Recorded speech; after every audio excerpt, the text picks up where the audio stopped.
Olá pessoal, tudo bem? Estamos aqui mais uma vez com o nosso podcast, o Condocast Condominial, que você pode, utilizar e assistir sempre que precisar, tirar dúvidas condominiais a partir dos convidados que a gente recebe.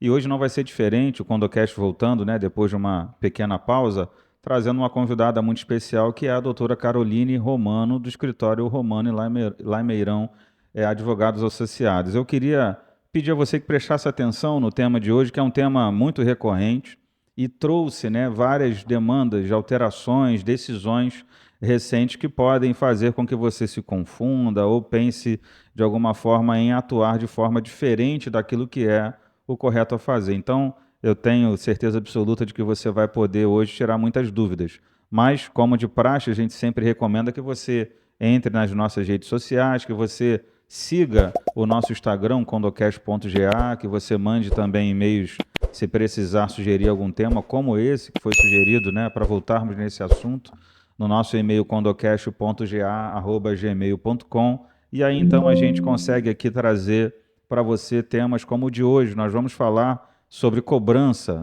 cobrança de cota condominial, suas naturezas, quando começa, que tipo de cobrança normalmente é feito, os cuidados que são e devem ser tomados com a convenção e com as atas nesse sentido. Então, eu quero agradecer a presença da doutora Caroline Romano, seja bem-vinda, e você pode ficar à vontade de se apresentar e inserir já, iniciar esse tema com toda certeza. Perfeito, eu agradeço o convite, muito feliz de estar aqui com vocês para conversar sobre esse tema tão importante e muitas vezes esquecido nos condomínios. Eu acho que para a gente começar a falar da inadimplência, a gente precisa dizer inadimplência do quê? Da cota e da taxa condominial. Essa cota condominial nada mais é do que o rateio das despesas do condomínio. Rateios comuns iguais a gente tem em casa, luz, água, manutenção, folha de pagamento, tudo isso ela é dividida entre os condôminos. Esse valor total ele é dividido entre os condôminos e rateado entre eles.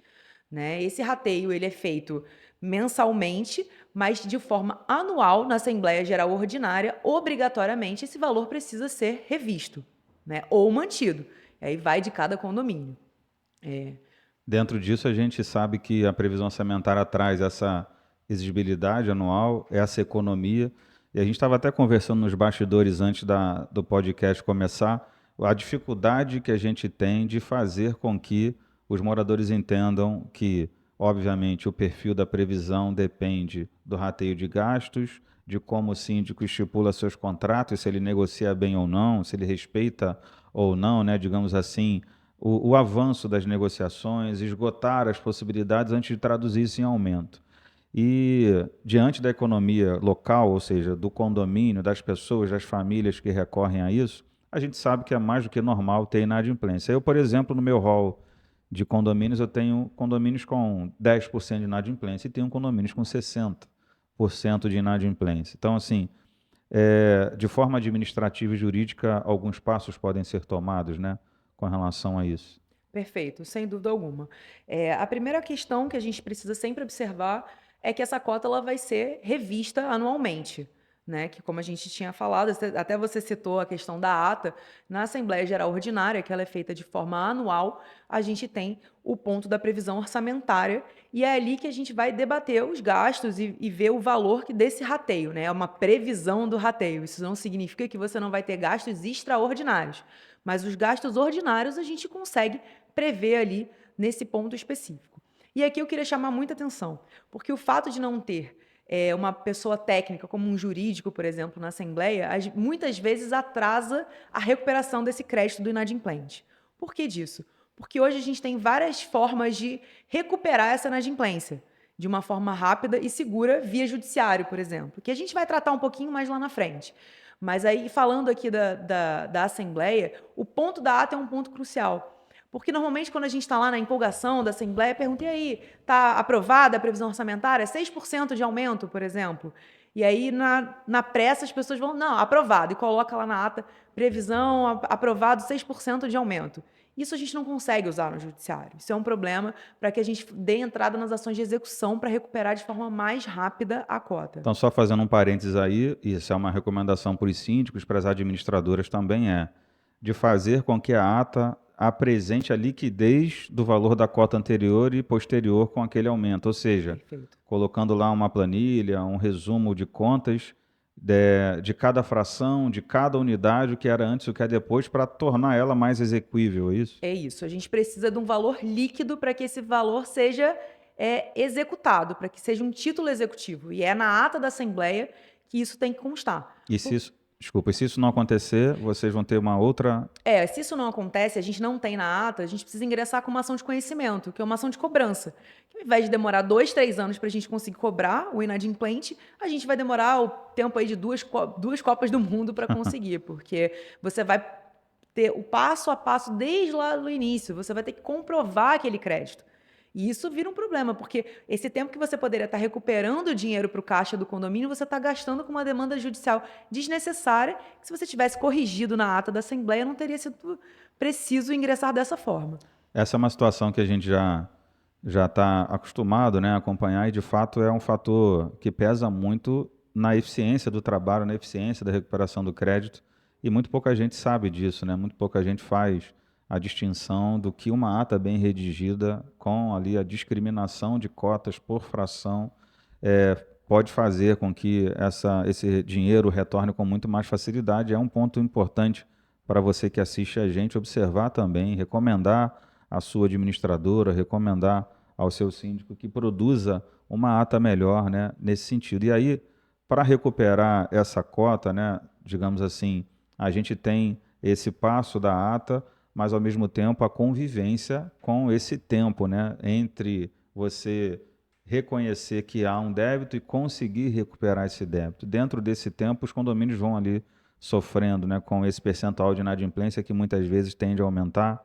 Conversávamos aqui também sobre a inadimplência, né, que os condomínios muitas vezes não sabem tratar e acabam perdendo o tempo, digamos assim, de acionamento. E aí a gente tem aquela famosa discussão sobre prescrição, sobre cobrar ou não, aquela verba administrativamente mantém, não mantém, e isso também é um dilema, né, que muita gente vive e que até os jurídicos vivem, né, com correntes, com pensamentos, com visões distintas. Sem dúvida. Esse ponto da prescrição é muito importante. A prescrição da cota é o que a gente chama do direito de poder cobrar, né? Hoje, o tribunal entende que são 5 anos para você cobrar essa cota em atraso, a contar do vencimento dela, né? A gente pode cobrar essa pretensão, é uma pretensão que a gente tem. Só que aquela brincadeira do direito não socorre aos que dormem. Se você deixar passar esses 5 anos, você vai perder o direito de cobrar. E aí entra a nossa grande discussão aí, que é o ponto. Em outubro do ano passado, teve uma decisão do Superior Tribunal de Justiça em relação a essa questão da cobrança. Antes a gente entendia, óbvio, passados os 5 anos não poderia mais ser cobrado judicialmente. Mas extrajudicialmente as cobranças continuavam sendo feitas. Via SMS, via notificação, telefonema, essas cobranças permaneciam sendo feitas. Porque o que é muito importante a gente deixar claro aqui é que não é porque eu não tenho mais o direito de cobrar que você não deve. O crédito para o condomínio, ele continua existindo.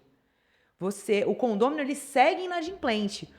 Eu dormi no ponto e não cobrei, tudo bem, mas você também não pagou a dívida. E isso é um ponto crucial para que a gente consiga levar essa discussão à frente.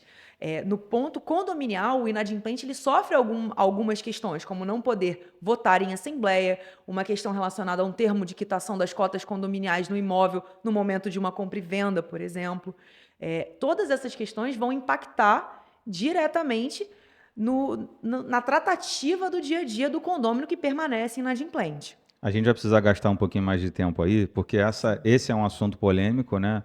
É um assunto que pouca gente domina, digamos assim, síndicos, administradores, até para orientar para aqueles que não possuem jurídico no seu empreendimento. Então, a gente tinha, né? A gente tem aí determinados dilemas na hora de cobrar e na hora de tratar essa inadimplência e, como eu disse, alguns condomínios devem milhões, têm milhões a receber de inadimplência e não tratam isso adequadamente. Então, dentro daquilo que você enxergou na sua visão jurídica da decisão, a natureza do que foi dito é condominial, tem outra natureza.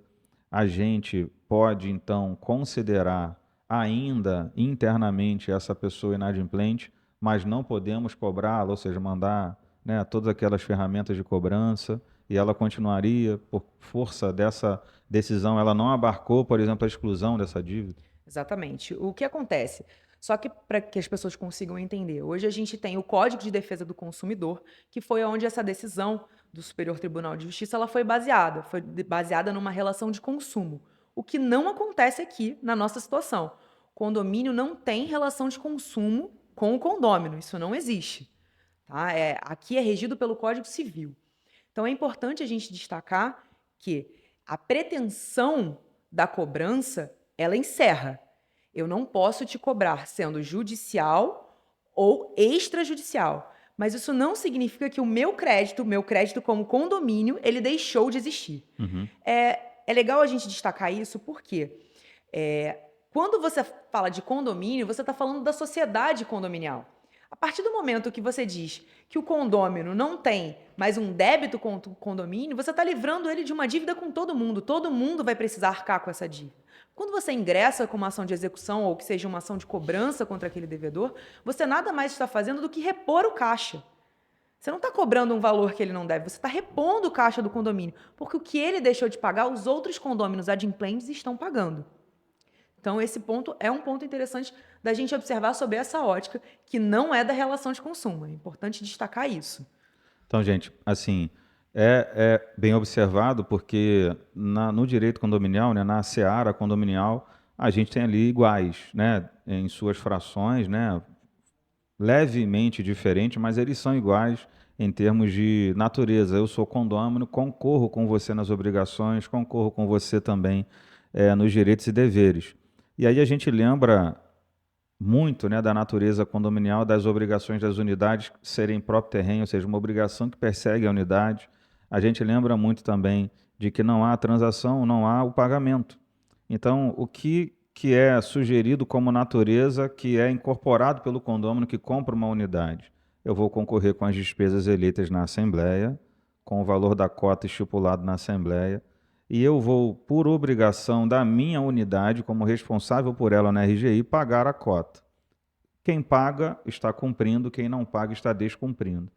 E aí o que a doutora disse pelo fato de você não conseguir, como condomínio, CNPJ, recuperar esse crédito no prazo prescricional, isso não significa dizer que você está quite. E aí é uma outra literatura, uma outra interpretação, né, do que a gente tem que fazer dessa situação.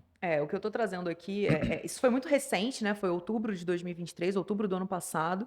A gente não tem decisões nesse sentido em relação a condomínio. O que a gente tem é a discussão se poderia ou não, né? Que a gente chama de princípio da inaplicabilidade princípio da indiferença das vias. Que é, se eu não posso te cobrar judicialmente, eu não posso te cobrar extrajudicialmente. Mas o que está sendo discutido aqui é se eu posso ou não te cobrar. Que você tem um débito e que eu, condomínio, tenho um crédito, isso daí está pacificado no próprio... Isso não mudou. Isso não mudou. Isso, inclusive, no voto da ministra, ela diz muito claro que o direito subjetivo, que é o crédito, ele permanece irretocável, ele está ali, ele existe. Então, se o crédito existe para o condomínio, o débito existe para o condômino, então ele permanece inadimplente. Se ele permanece inadimplente, eu só não vou te cobrar, mas você vai sofrer todas as consequências dessa inadimplência. E a preservação dessa obrigação, ela é importante até para que a gente fomente a isonomia, né? A igualdade. Todos são iguais nesses direitos, nessas obrigações. Você precisa cumprir. E o fato do condomínio não conseguir recuperar é uma outra relação, ou seja, é uma questão de gestão, uma questão de tratar bem essa inadimplência ao longo do tempo. E aí a gente até falava sobre isso também, que o condomínio que não consegue recuperar, ou pelo menos ajuizar dentro do prazo de 5 anos, é porque ele tem um problema sério de gestão, um problema sério de cobrança com relação a isso. E vale ressaltar, o síndico tem a obrigação de cobrar, né? Ele precisa estabelecer mecanismos de cobrança para que ele não sofra as consequências, né, dessa gestão.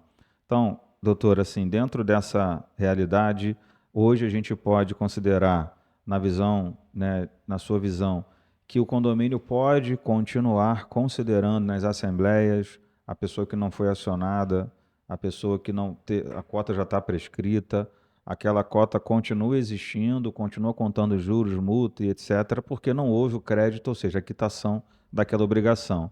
Não cobro judicialmente, não cobro extrajudicialmente, mas também não posso considerar e ele é igual ao que pagou aquela cota. É isso, Perfeito. basicamente. Exatamente. Nosso entendimento hoje é exatamente esse. Hoje, a gente só aceita a exclusão da cota com uma decisão judicial transitada em julgado. Se esse condomínio entende que ele não deve mais ao condomínio, que ele ingresse com a via adequada no judiciário para que seja declarado que ele não tem mais esse débito junto ao condomínio. Tá? Esse recurso especial e esse julgamento, ele tratou da prescrição. Ele não tratou da questão do crédito. É isso que não pode ser confundido. O crédito ele está ali, ele continua existindo. Senão a gente vai falar de mexer no caixa do condomínio. Isso é uma questão muito delicada, porque você vai começar a dar benefícios que são como participar na votação em assembleia, benefício de dar uma quitação para um condomínio que permanece inadimplente. E aí um ponto interessante que você trouxe que foi a questão da gestão. A gente está aqui falando de prescrição, de prazo e tudo mais, mas de repente quem está assistindo a gente não sabe qual é esse tempo da prescrição, né? Eu disse lá atrás que a prescrição é esse direito do condomínio de cobrar, é a pretensão da cobrança, mas o prazo é importante a gente destacar que são 5 anos. 5 anos do vencimento da dívida. Então, se o gestor está por esse tempo todo no condomínio e dentro desses 5 anos ele não movimentou essa inadimplência, esse correr atrás dessa inadimplência, a gente tem um problema grave de gestão. Então, a gente precisa olhar para esse ponto. O condomínio é multidisciplinar. Não tem como a administradora fazer o papel do engenheiro, o engenheiro fazer o papel do advogado e o síndico fazer o papel de todo mundo. É inviável. Então, ele precisa dessa ajuda para poder correr atrás, até para poder viabilizar eventuais ações judiciais para poder correr atrás desse dinheiro. Porque se ele não pode dar desconto, isso significa que ele também vai responder por qualquer omissão nesse sentido. É interessante isso, porque a gente vê, em alguns casos, né, acho que não é uma regra, querendo ou não, mesmo que os síndicos não sejam profissionais, eles estão cada vez mais tentando se capacitar, tentando conhecer um pouquinho do que eles podem ou não fazer. E muita gente tenta dar desconto de juros, desconto de multa, ou seja, tentando arbitrar para o devedor uma facilidade que é proibida. Ele não pode tomar essa decisão sozinho. E aí, por analogia, eu entendo que eu também não posso tomar a decisão de desconsiderar você como devedor se você nunca pagou. Então, o principal fator que altera a sua natureza de inadimplente para adimplente é o pagamento. É o principal e único fator. E uma decisão judicial como essa, que a senhora mencionou, não pode, digamos assim, isentar, né, você dessa obrigação, porque ela não quis dizer isso, de fato, como você mencionou aqui. Então, gente, é, prestem muita atenção com relação ao tratamento das dívidas condominiais. O crédito é vinculado à obrigação da unidade. A gente pode contestar o valor, a gente pode contestar a ata, a gente pode contestar a assembleia, o percentual, pode contestar o rateio, mas jamais dizer que por conta do tempo eu não tenho que pagar porque você perdeu esse direito. O direito de cobrar uma coisa, o direito de receber, pelo que a gente está apurando aqui no nosso episódio de hoje, é outra totalmente diferente. E isso, né, dá pano para manga dentro da realidade condominial, né? Infelizmente, a gente tem, de fato, né, o que a gente já falou em outros episódios aqui também, a necessidade de profissionalizar a gestão condominial. Profissionalizar não só na pessoa do síndico, porque um síndico profissional, um bom profissional, não consegue trabalhar sem um bom jurídico, sem uma boa administradora, e a administradora que tem ali ferramentas de cobrança, né, de recuperação.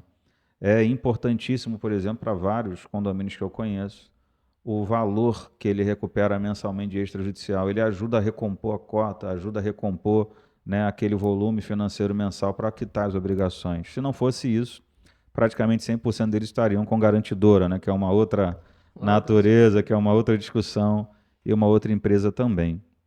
Dentro disso, assim, dentro daquilo que a gente pode fazer judicialmente, você já mencionou a ata, já mencionou o critério de escrita para facilitar a execução, já falamos de prescrição. Judicialmente, quando a gente aciona, quando a gente consegue impetrar essa ação, geralmente você tem ali na execução, você mencionou 2, 3 anos, mas o que a gente pode considerar assim?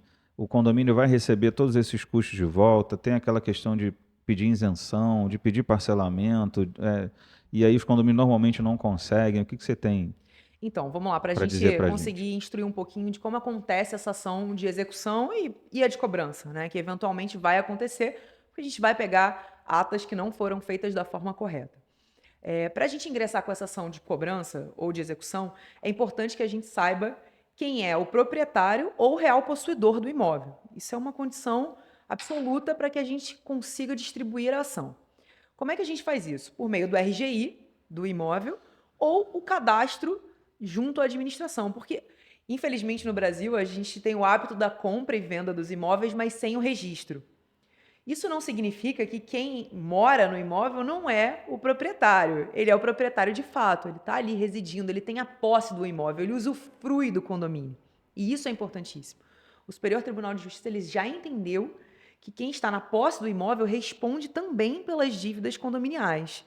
Então, não acho que você não tem o registro que você não vai responder. Vai responder sim. Você está usufruindo da área Da condominial. coisa, né? Exatamente. Então, primeiro ponto para o condomínio, para que ele tenha caixa para ingressar com a ação, é o levantamento desse RGI, do Registro Geral de Imóveis daquela unidade, para que a gente consiga ver quem de fato é o proprietário. Esse custo, ele é arcado pelo condomínio e esse custo não vai voltar para o condomínio nem ao final da ação, o condomínio tendo êxito. Para ingressar com a ação, a gente precisa pagar uma GRERES, que é um valor pago diretamente ao Tribunal de Justiça do Rio ou em qualquer outro estado, para você conseguir dar entrada numa ação. Esse valor vai depender do quanto é que você tem para cobrar, né, dessas Do cotas, valor do quanto a débito. gente tem de débito em atraso. E uma coisa interessante que a maioria das pessoas não sabe, e muitos advogados também a gente pega esse erro no curso, é que quando você ingressa com uma ação cobrando dívida condominial, você cobra as vencidas e as vincendas. O que é isso? O que vencer ao longo do processo, até satisfazer a dívida, até o pagamento dessa dívida, está incluído no processo. Então, muitas vezes eu escuto, doutora, mas a gente ingressou, o devedor ele pagou 2 anos atrás, parou de pagar 6 meses, voltou a pagar. A gente tem muito esse perfil, né, do devedor que vai e volta nessa questão do pagamento.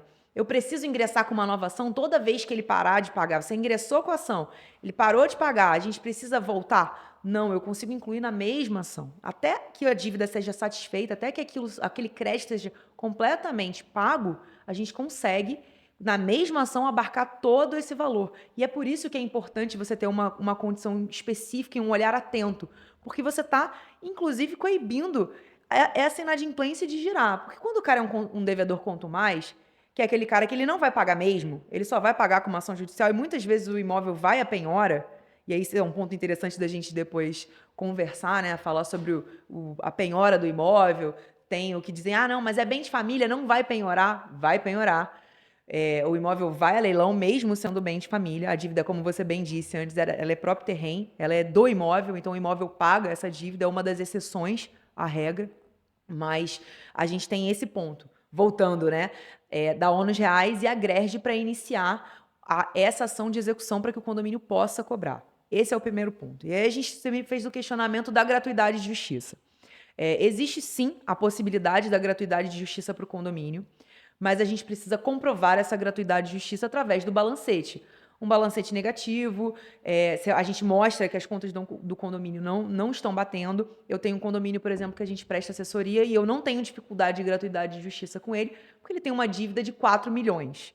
Então, não é porque você tem uma receita que isso significa que ela cubra as suas despesas.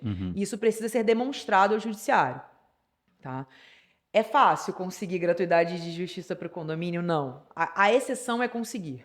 Tá? Mas isso não significa que o síndico não possa colocar, por exemplo, na previsão orçamentária, uma rúbrica ali para ingressar com as ações. Esse é um grande fator que não acontece, eu ia até falar sobre isso. Eles não consideram isso como uma ferramenta digamos assim, de assertividade, né, na gestão, ou seja, eles se preocupam em pagar a luz, em pagar a portaria, em fazer a manutenção, mas não tem quase nunca rúbrica de recuperação judicial. Ou quando tem, é só para constar ali R$ 1.000. Ou seja, não entra nem com uma ação por mês. Ele tem 2, 3 milhões de dívida condominial. E para explicar isso também para os moradores presentes, que a cota vai ficar um pouquinho maior, porque a gente precisa recuperar. E para recuperar, eu preciso ter ali, às vezes, 5 mil por mês, 7 mil por mês, 4 mil por mês, para conseguir efetivamente entrar com as ações e começar a produzir essa recuperação. A cobrança extra ou a cobrança judicial, elas são primordiais para conseguir fazer o condomínio se manter de pé. E aí a gente falou, né, de leilão, de fazer lá essa alienação para recuperar o bem do devedor, mas antes disso, outras alternativas podem ser feitas, né? Constrição de bens, algumas coisas podem ser tentadas, né? Bloqueio de conta bancária do devedor, enfim, você tem tido sucesso, consegue enxergar esse procedimento também como adequado? E aí a gente entra só num outro parênteses. As pessoas, muitos síndicos reclamam ou relaxam esse tipo de finalidade quando ficam sabendo que o percurso é esse, com receio, né, de desumanizar ou de fazer com que haja uma instabilidade, mas não tem que pensar nisso, né? Vamos lá. Essa ordem que você trouxe é muito importante. Quando eu brinquei, vai penhorar, É. existe uma regra trazida pelo Código de Processo Civil. Primeiro a gente vai atrás do dinheiro, não do imóvel. Uhum. Essa regra, primeiro a gente vai para o dinheiro, bens móveis e depois o imóvel. Até porque é muito mais interessante para o condomínio receber diretamente do que esperar todo esse período para poder ter um leilão, que às vezes corre o risco de ninguém ter nenhum interesse de comprar o imóvel. Esse é um ponto importante também. Uhum. Mas seguindo essa ordem, a penhora vai ser feita na conta do devedor. O que acontece muito? E a gente vê no dia a dia. A gente ingressa com a ação, distribui, o devedor recebe essa citação, ou seja, ele é informado do processo, ele não se manifesta e o processo vai andando, o processo vai correndo. Quando existe uma penhora na conta dele, que muitas vezes não é o valor integral da dívida, ou seja, eu vou pedir, juiz, por favor, penhora para mim aí R$100 mil, que é o valor da dívida na conta do devedor. Ele não tem R$100 mil na conta, mas se ele tiver R$30 mil na conta, vai pegar o valor integral daquilo ali. Então, quando tem essa penhora que pega o dinheiro, na hora começa a ligação para o escritório. Enlouquecem. Enlouquecem, não, mas tem que liberar meu dinheiro, tem que liberar o meu dinheiro. Então, aquele cara que ficou um ano, que ele já sabia do processo, e a gente tem lá no escritório essa coisa de ligar para perguntar, olha, a gente distribuiu a ação, vamos fazer um acordo? Porque isso é um ponto importante. O Código de Processo Civil, ele traz a oportunidade do devedor de parcelar em até 6 vezes o valor da dívida.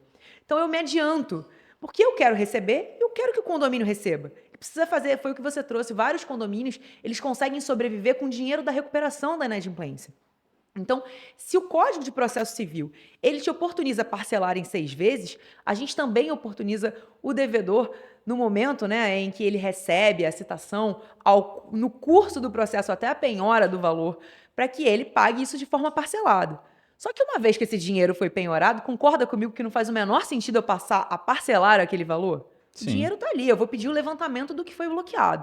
Mas então, esse movimento de quando existe a penhora é o movimento que as pessoas começam a ligar e entram em desespero. Ó, tinha 30... Não, mas eu ia comprar um carro. Isso era para acertar o acordo do inglês da minha filha, porque isso é muito importante. Hoje, não pagar o condomínio é barato.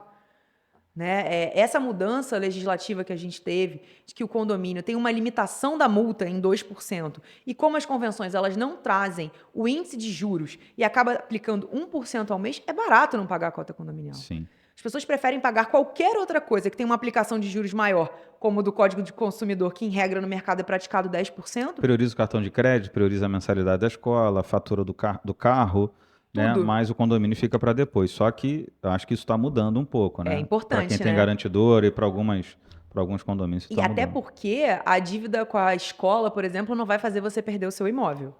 Então, ainda que o senso de urgência do pagamento não seja tão grande, é importante você, a longo prazo, entender que a perda é muito maior.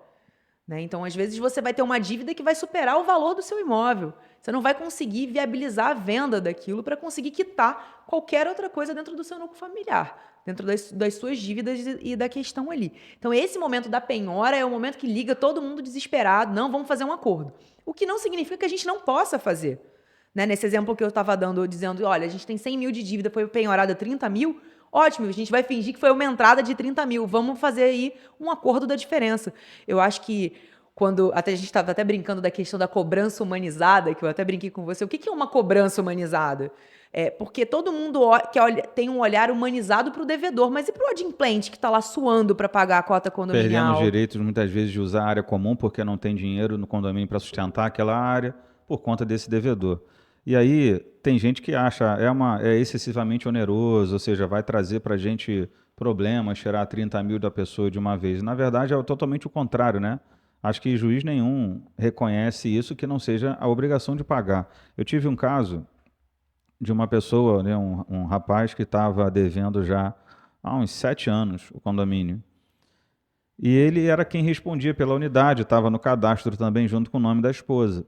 Só que quando houve a penhora da conta, o bloqueio judicial da conta deles, né, foi o bloqueio da conta da esposa. E eu acho que ela não sabia que isso estava acontecendo, que ele não estava pagando, que ele não tinha negociado ainda.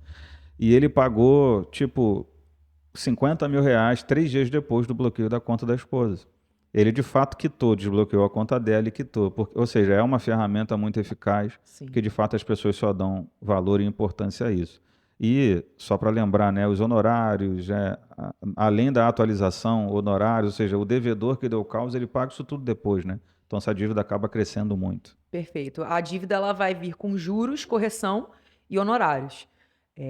Essa dívida, quando ela volta para o condomínio, inclusive quando a gente apresenta uma planilha, né, essa planilha é apresentada para o judiciário com os valores, elas incluem inclusive aquele valor que a gente falou lá atrás da greve. Então, os valores pagos para ingressar com a ação judicial, elas voltam para o As condomínio. diligências, tudo.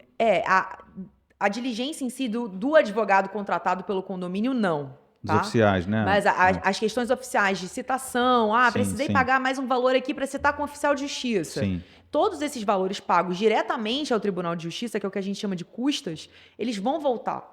Isso tem uma volta, isso tem um retorno. Então, esse ponto que você trouxe, que a gente estava falando da rúbrica aí, da inadimplência, desse valor para recuperar a inadimplência, às vezes o condomínio fala, caramba, mas é 4, 5 mil por mês, é muito dinheiro. Tudo bem, mas você já viu quanto você tem de inadimplência?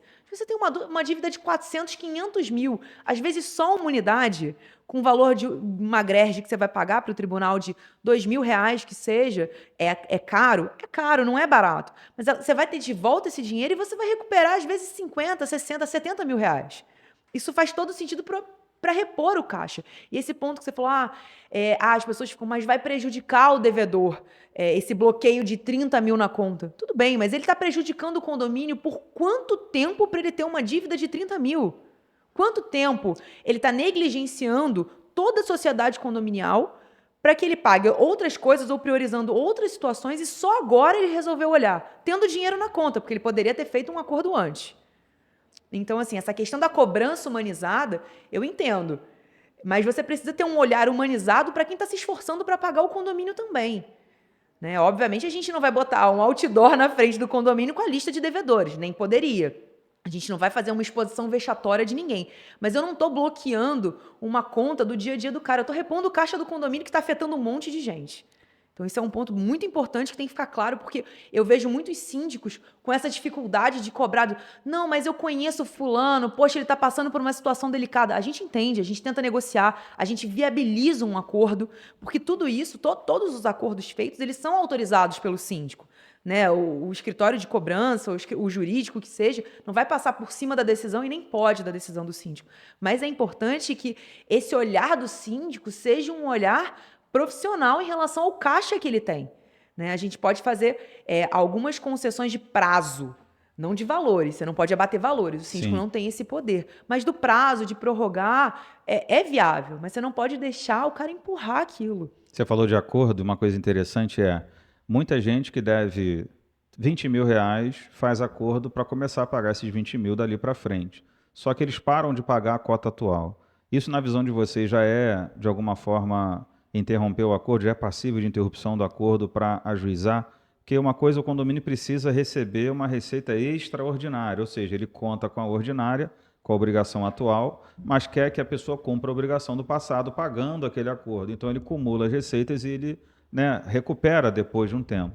E o que a gente vê muitas vezes são pessoas que interrompem o pagamento, depois negociam, interrompem o atual para pagar o passado. Isso já considera-se uma quebra de acordo? Você precisa analisar o que está escrito no termo de acordo e aí a gente volta para a parte de profissionalizar, né, a questão. Lá no escritório, por exemplo, qualquer acordo feito, seja ele extrajudicial ou judicial, obrigatoriamente o condomínio precisa pagar a parcela do que ele deve com a cota atual. Porque entenda, você está cobrando o cara para repor o caixa do condomínio. Não faz sentido você continuar fazendo um furo no caixa. Então, é um inadimplemento. é um ponto a ser visto. Então, não adianta o síndico sair fazendo um acordo de qualquer jeito. Não vou incluir a cota vincenda porque ele não vai conseguir pagar. Você só está trocando uma dívida pela outra. Tirou um bolo queimado do forno, está queimando o outro depois. Né? Exatamente. E às vezes até pior, porque a cota atual, ela vai ter a atualização em regra, né, da última assembleia, o que se espera pelo menos. A cota antiga, ela está num valor defasado, apesar de ter os juros e correção.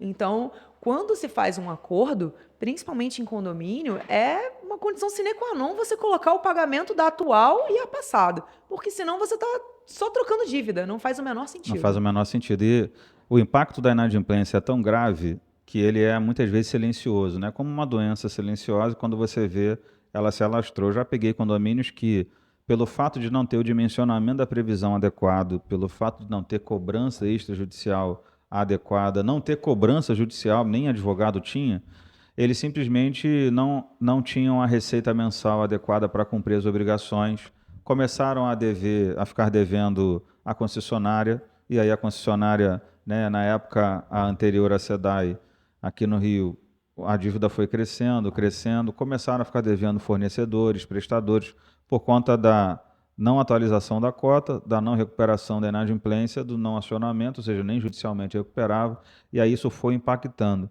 Eu já participei, por outro lado, também de assembleias que eu não era, né, nada, fui convidado, e na hora da prestação de contas, as empresas administradoras não demonstravam, ou a empresa de cobrança não demonstrava o quanto ela recuperou. Eu acionei R$ 80.000, recuperei 20. Já é alguma coisa, porque acionar e fazer acordo não é dinheiro no caixa, é só um procedimento que visa isso.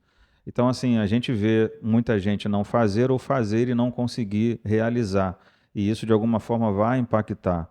Eu creio que advogado, administradores não resolvem tudo, síndico também não, mas o sentimento de que é um negócio, né? É uma gestão de recursos, é uma gestão judicial, é uma gestão legal que você também procede como síndico no cargo que você foi investido, não dá mais para viver sem cobrar. A gente precisa cobrar e não dá para relaxar com base em amizade, conhecimento. Eu até recomendo isso aos síndicos, não faça cobrança interna, porque você vai ter dificuldade por conta da pessoalidade. Deixe com um terceiro, aprove em assembleia, institua lá os honorários do advogado no contrato, que não precisa nem de assembleia para isso, porque já é reconhecido, mas institua do extrajudicial também no contrato da administradora, explique que eles farão diretamente, porque você se isenta. E a questão do relacionamento mancha muito em alguns lugares essa imparcialidade, nessa impessoalidade dos síndicos de cobrar as pessoas sem que elas se sintam assim, a gente é amigo, mas você está me cobrando de um jeito que eu discordo, a gente não é mais amigo, eu não voto mais em você.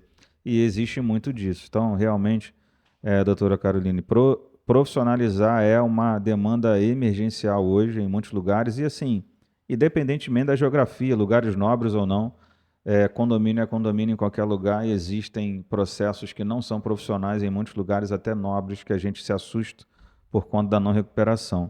E assim, as medidas que a gente ressaltou aqui, da prescrição, da consideração desse prazo, embora a gente não tenha a perda, né, da dívida, digamos assim, ela continua existindo na visão, né, da decisão, mas eu perco muito o potencial de recuperação. Sem dúvida. Obviamente, depois dos 5 anos, eu não tenho judicialmente nem extrajudicialmente essa capacidade, mas eu perco praticamente a zero esse potencial e algumas pessoas vão relaxar nisso. Então, essas medidas, por exemplo, que alguns tentam durante o percurso, eu vou fazer com que o seu nome seja negativado durante esse processo, eu vou tentar atrapalhar essa pessoa. Isso também não seria permitido depois dos 5 anos. Ou antes dos 5 seria permitido de que maneira? Então vamos lá. Vamos dividir aí dentro do prazo, né? Quando a gente está. Eu acho que só para a gente trazer um ponto importante, a gente está falando do judicial, e aí eu vou me colocar aqui saindo um pouco da visão carrasca que as pessoas têm do escritório, né? Porque a gente ingressa com a ação judicial, mas é importante lembrar que quando a gente ingressa com uma ação judicial, isso significa que os meios extrajudiciais eles foram esgotados. Né? Ninguém entra com uma ação, ninguém quer ter o condomínio não quer ficar 2, 3 anos numa eventual ação judicial e o escritório também não quer ficar 2, 3 anos numa ação que eu poderia receber de forma extrajudicial. tô brincando aqui que sou defensoria pública, não vou receber, eu vou receber no extrajudicial também. Eu vou resolver mais rápido e o condômino também. Então, quando a gente ingressa com uma ação, isso significa que a gente já esgotou todo o meio extrajudicial. A indicação da ação significa, olha, esse devedor tem um perfil de quanto mais, ele vai continuar devendo. Esse aqui não deu retorno, a gente tentou de várias formas. E aí a gente trouxe o ponto da prescrição, que é, se o condomínio tem cotas prescritas, isso significa que ele ficou por 5 anos sem olhar para a inadimplência. Sim. Então, o caixa dele está perdido ali no meio do caminho em algum ponto. Ele teve uma falha de gestão muito grave. E aí, quando a gente ingressa para esse ponto da ação, quais são as vias que a gente pode, inclusive ao longo, né, do processo, de cobrar ou de forçar uma barra para que esse devedor ele possa agilizar esse pagamento, né, antes da penhora ou depois, por exemplo. Você pode sim pedir a negativação do devedor. Mas aí você tem um ponto muito interessante. Quando você pede a negativação do devedor, você significa que ele vai ter, os bancos vão ter a informação e ele eventualmente vai perder linhas de crédito. E aí é uma questão do condomínio entender se é interessante ele perder linhas de crédito, porque ele poderia estar pagando a dívida. Lá no escritório a gente não é muito adepto dessa questão de protestar. Eu acho que a gente tem outras formas, como por exemplo, você pode pedir uma certidão ao juízo da onde está correndo o processo e diretamente no Detran pedir para que coloque num eventual imóvel que ele, num carro que ele tenha, para botar o registro de que tem uma dívida existente. Isso costuma ser muito mais efetivo, porque é uma forma do cara não conseguir vender o veículo que ele tem. Aí essa é uma forma também de a gente interromper as reclamações mas o cara tá devendo cota condominial e cada hora tá com um carro novo. Acontece muito disso. Então, a gente consegue pontuar isso direto no documento. A gente percebeu ao longo do tempo que o protesto, a negativação do devedor, ela inviabiliza a linha de crédito. E isso, consequentemente, inviabiliza muitas vezes o pagamento daquele cara que quer de fato pagar. Quem não quer pagar, não vai pagar mesmo e o imóvel vai à penhora. Mas quem tem a intenção de pagar, inviabiliza. Mas isso é uma questão de estratégia. Isso pode ser feito, existem os recursos para isso, tanto de forma extrajudicial quanto judicial. Tá? Agora a gente trazendo para a questão da prescrição, né, que é o debate que a gente estava tendo aqui em relação a esse ponto. Eu entendo que depois da prescrição ter corrido, ou seja, eu perdi o meu direito de cobrar, a gente não pode mais fazer esse tipo de movimento. Porque se eu não posso te cobrar, isso significa que as formas de cobrar indiretas não podem ser feitas. E se você protesta uma dívida, isso significa que você está forçando uma barra para o cara pagar. O que eu posso fazer, eu condomínio, né, que é a situação que a gente está se colocando aqui, é dentro do âmbito condominial, não afetando ele na coletividade, o que eu posso fazer e o que eu devo fazer. Você está afetando o meu crédito dentro do condomínio. O meu balanço, você não está quite. Então, aqui para mim, existem questões que eu posso e devo não permitir, como a votação em assembleia, como o termo de quitação, porque você não está quite. Mas a gente não sugere que, passado o período de prescrição, essas questões como negativação, protesto, que isso seja feito. Porque isso é uma forma de cobrança de dívida, ainda que indireta. Uhum. Tá? Acontece, é raro, eu brinco, é raro, mas acontece sempre que alguns condomínios, alguns síndicos também, a revelia, decidem isso e fazem, pagam para ver, tenham proibições, né, de uso de área comum. E eu não estou falando isso só de quem está dentro do prazo, ou a mais ainda para quem está fora. Mas eles consideram, por exemplo, reprimir essas pessoas de usar um bem comum. Eu acho que isso parece óbvio para a gente que trabalha com isso, mas não é tão óbvio assim para muita gente. Isso é, de fato, proibido, né, terminantemente. Ou seja, a via que você já acabou de mencionar é a única via de cobrança ou de reprimir esse devedor. Porque, na verdade, a gente tem que cobrar o devedor sem colocar ele em situação vexatória. Né? Então, esse ponto que você trouxe, eu posso trazer vários exemplos. Eu tenho síndico que quer proibir o devedor de entrar na piscina, que não quer deixar o cara parar na vaga de garagem. Eu já tive síndico que arrancou o botão do elevador.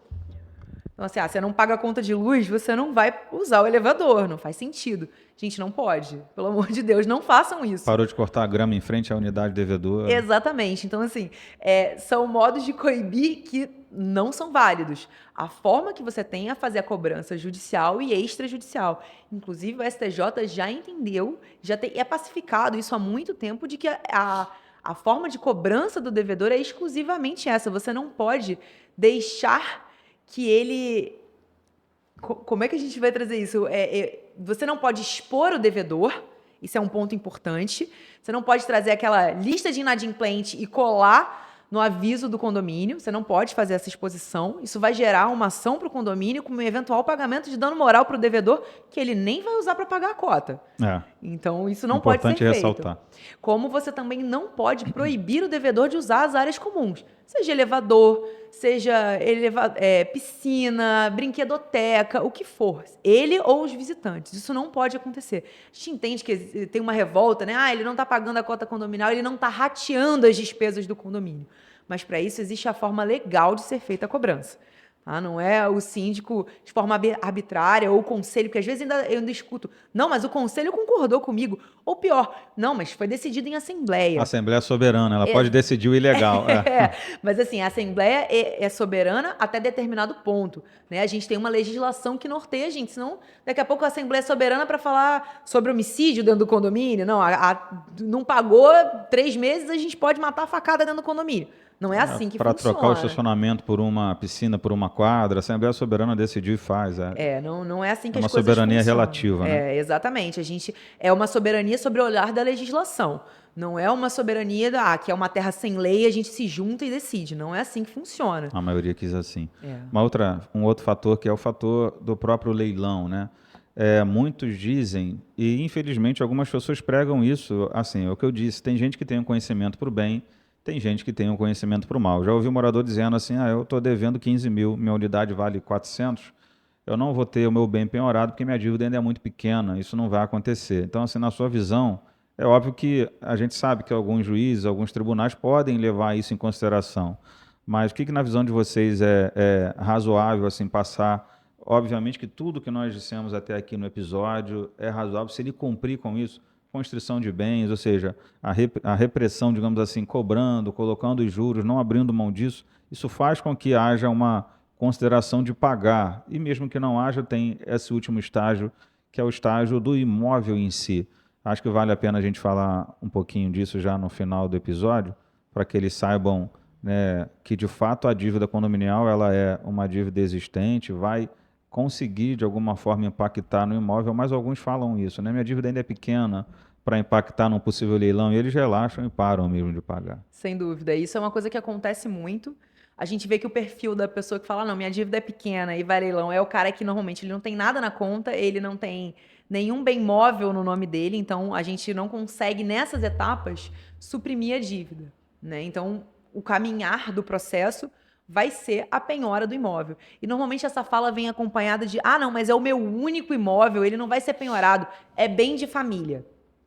Levanta a bandeira do é bem de família, leva isso como uma afirmativa para a vida, e não é assim que funciona. O imóvel, como você bem disse lá no início do episódio, ele tem uma dívida que é chamada próprio terreno. O que é isso? A dívida é do imóvel, então o imóvel vai responder à dívida.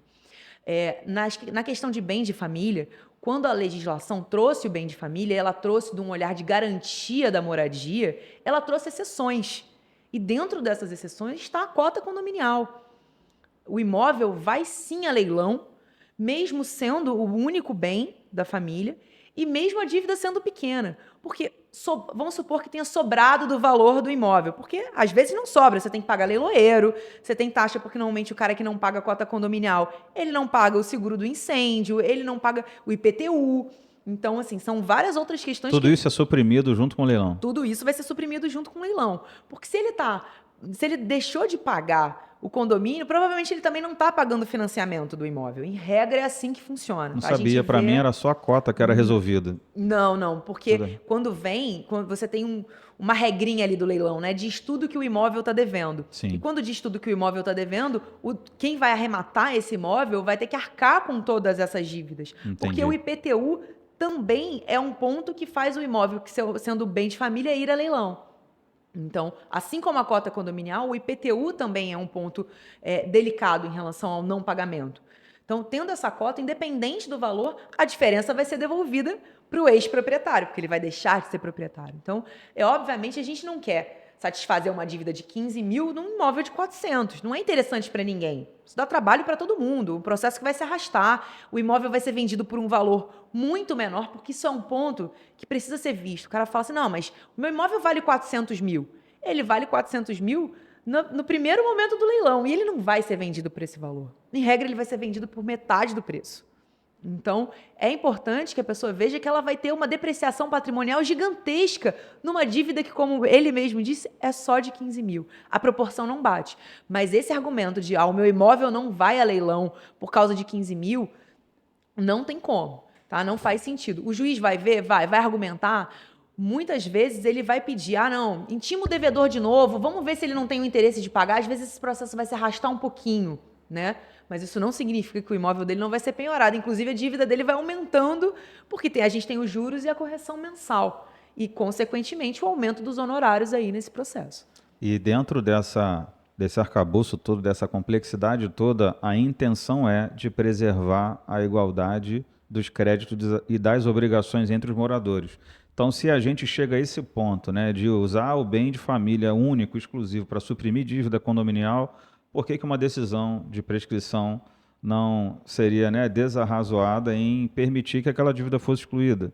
Se a gente chega a esse ponto, né, de excluir da propriedade de alguém, expropriar o único bem de família e colocar à disposição ali para suprimir o débito condominial. Então, realmente tem muita coerência, é assim, né, que funciona, e isso acho que foi bem elucidador e explicativo para você que nos assiste essa questão, você morador, você devedor, você também síndico, né, de alguma forma, que também, na maioria das vezes, é proprietário de algum imóvel, o cuidado que a gente precisa ter nesse percurso de gestão que a gente tem com relação a abordar o devedor, né, dentro dos parâmetros legais, recuperar esse débito dentro do prazo e dos parâmetros legais, e se não houver recuperação, então, infelizmente, aí, né, o leilão. Não é a finalidade do condomínio ter imóvel, não é a finalidade da gente retirar imóvel de ninguém durante o percurso do nosso trabalho, mas a única finalidade é de gerar aquela atmosfera de igualdade de obrigações, direitos e deveres que a própria convenção traz. A gente já está chegando no final, infelizmente, doutora Caroline, mas se você quiser fazer considerações finais, deixar aí de repente, né, fomentar seu telefone, seu endereço, né, deixar o escritório à disposição de possíveis clientes que nos assistirem, pode ficar à vontade, é permitido aqui. Obrigada. Eu acho que esse é o ponto importantíssimo, esse olhar da gestão profissional, independente de ser um síndico profissional, né, essa questão da capacidade do gestor de olhar e entender que a inadimplência ela precisa ser vista, ela precisa ser incluída na previsão orçamentária, porque se você tem a inadimplência, significa que os adimplentes estão pagando por ele. Então, da mesma forma, você precisa recuperar esse caixa. E a melhor forma que você tem para recuperar esse caixa é fazendo isso de uma forma técnica, com pessoas técnicas para fazer. Seja ela extrajudicial ou judicial. Como a gente disse, para chegar num ponto da gente entrar na discussão da prescrição, que são 5 anos passados, isso significa que não teve um olhar atento para o caixa do condomínio, para as necessidades do condomínio. Então, é necessário e condomínio é segurar piano. A gente sempre brinca, né? Os condomínios estão segurando piano. Se um solta ali, que aí ele deixa de pagar, todo mundo está carregando peso a mais. Uhum. E esse bloqueio na conta, essa cobrança do devedor, que muitas vezes é olhada vista de uma forma negativa, ela é uma reposição de caixa. Né? Mas a dívida original era 15 mil, tudo bem, passaram-se 4 anos e ele não pagou. O dinheiro mudou. Né? O valor do dinheiro muda com o passar do tempo e o condomínio precisa ser reposto de alguma forma. Esse caixa precisa voltar. Então, a gente precisa ter um olhar humanizado, sim, um olhar facilitador para a questão de divisão, de parcelamento da dívida, mas a gente precisa ter um olhar humanizado para quem está se esforçando para pagar e não entrar nesse bolo dos inadimplentes e estar ali se esforçando para ter uma participação legal no condomínio. Quanto ao escritório, a gente está sempre à disposição, seja na parte de assessoria jurídica, quer tirar dúvida, participar em assembleia, aquele dia a dia, refazer o regulamento interno, a gente faz esse tipo de assessoria para o condomínio, quanto na parte de cobrança extrajudicial e judicial, a gente está à disposição. Quem quiser é só mandar um e-mail para contato@romanolameirão.com.br. O nosso Instagram é @romanolameirão. Só seguir a gente posta todo dia lá informações, questões de pontuais de como fazer as atas, de gestão condominial também, dicas, né? Para poder facilitar a vida do gestor, dos condôminos e a nossa também, porque é importante. Legal, agradeço a doutora Caroline a presença. Agradeço você também que nos assiste ou que vai assistir em algum momento, né? Porque a gente tem também o nosso canal no YouTube. Eu peço a você que se inscreva lá no nosso canal, siga a gente no Instagram, condocast.ga também. E agradeço a você que opinou. Eu acho que a sugestão de trazer de novo esse tema provavelmente se deu por conta de outras necessidades, né, que os tempos atuais trouxeram a nós. Muito obrigado pela sua presença, muito obrigado por ter ficado aqui com a gente e participe, né, com a gente, mande lá para o nosso e-mail condocast.ga@gmail.com a sua opinião, sua sugestão de convidado, de tema também para que a gente trate aqui no nosso podcast. E eu espero que você tenha gostado, né, das nossas abordagens aqui hoje, dessa grande recomendação que foi feita em torno do que significa a cobrança condominial, tá bom? Até o próximo episódio, muito obrigado e até já. Tchau.